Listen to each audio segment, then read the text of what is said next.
Halo semuanya, selamat datang kembali di video pembelajaran informatika kelas 10.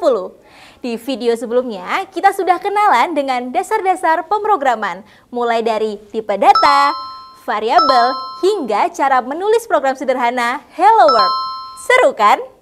Pernah kepikiran nggak sih gimana caranya ngajarin komputer buat berpikir? Terus, gimana caranya kita kasih logika ke dalam program? Nah, jawabannya ada di 3 hal dasar yang akan kita pelajari hari ini.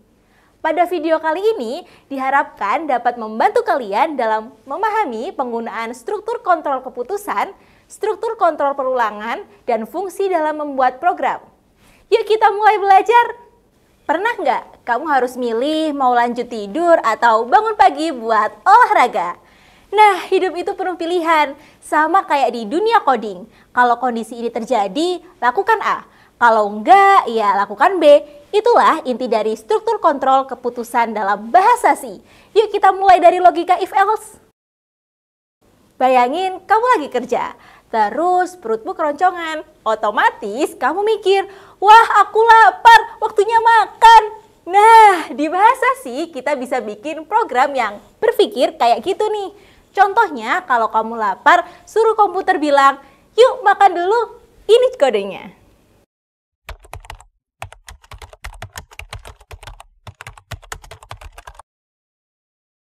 Tapi gimana kalau kamu nggak lapar?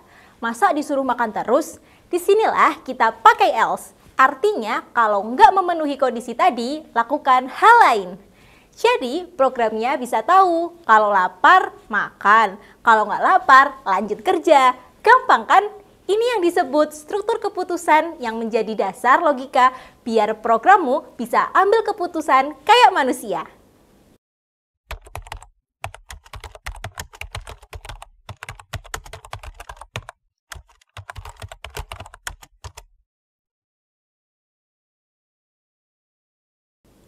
Pernah nggak sih pas bangun tidur, terus badan kalian terasa aneh?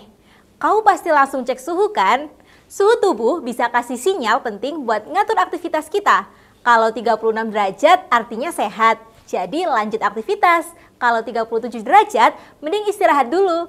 Jangan dipaksa. Tapi kalau udah 38 ke atas, itu tanda bahaya, waktunya istirahat total. Di bahasa C, kita bisa nyusun logika ini pakai switch case. Switch ini ibarat bilang ke program, cek nilai suhu lalu pilih tindakan yang sesuai. Di dalamnya ada case buat tiap nilai suhu yang kita tangani. Misalnya, suhu 37, maka langsung lompat ke case 37 dan cetak istirahat ringan, jangan terlalu capek. Jangan lupa pakai break, biar program berhenti di situ dan nggak lanjut ke pilihan lain.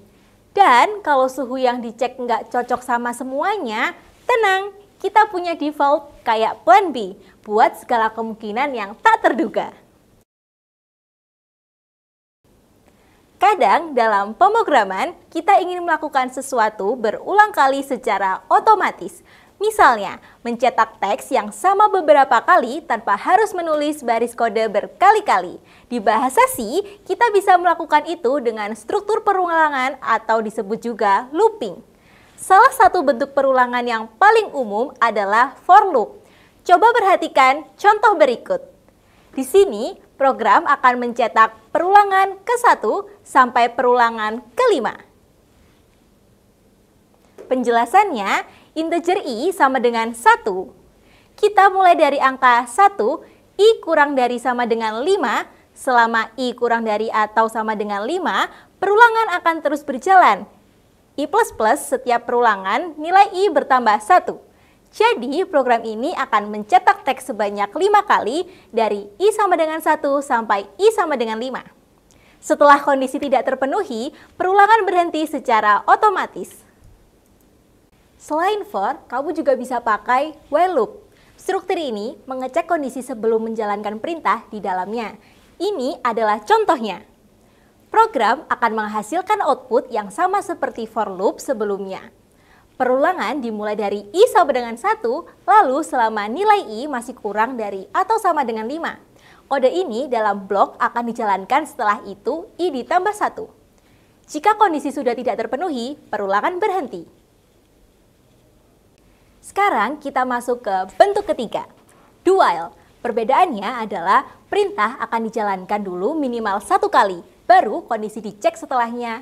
Ini contohnya. Di sini, walaupun kondisi I kurang dari sama dengan 5 tidak terpenuhi sejak awal, program tetap mencetak 1 baris. Perulangan ke-6. Ini penting kalau kamu ingin memastikan suatu aksi tetap dilakukan, setidaknya sekali, apapun kondisinya. Kadang kita butuh perulangan di dalam perulangan, yang disebut nested loop, atau perulangan bersarang. Artinya, satu loop berada di dalam loop lain. Nested loop ini sering dipakai untuk mengolah data 2 dimensi, seperti tabel matriks atau membuat pola tertentu. Selanjutnya, dalam pemrograman, ada bagian kode yang sering kita pakai berulang-ulang. Supaya nggak nulis kode itu terus-menerus, kita bisa buat fungsi. Fungsi itu seperti sebuah mesin kecil yang bisa dipanggil kapan saja kita butuh. Contohnya, fungsi sapa ini. Fungsi sapa ini hanya mencetak kata "Halo teman-teman" ke layar. Kalau kamu panggil sapa sekali, dia akan menyapa sekali. Kalau kamu panggil 2 kali, dia menyapa 2 kali. Seperti contoh di main tadi.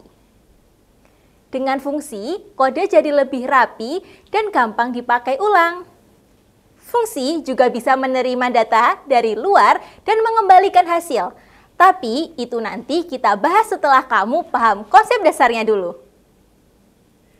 Jadi, dengan struktur keputusan, kamu bisa membuat program yang bisa memilih apa yang harus dilakukan. Sedangkan dengan perulangan, kamu bisa membuat program yang mengulang tugas sampai selesai. Dan yang terakhir, dengan fungsi, kamu bisa membuat bagian-bagian kecil kode yang bisa dipakai berkali-kali. Semua program keren di dunia ini dibangun dari hal-hal dasar seperti ini. Mulai dari 1 baris kode, terus belajar dan coba. Nanti kamu akan semakin jago. Nah, itu tadi dasar-dasar penting dalam pemrograman. Struktur keputusan, perulangan, dan fungsi. Kalau kamu sudah paham ini, kamu sudah punya modal kuat buat bikin program yang lebih seru dan kompleks. Sekarang giliran kamu. Coba tulis program sederhana pakai if, loop, dan fungsi. Jangan takut salah, karena dari kesalahan kita belajar.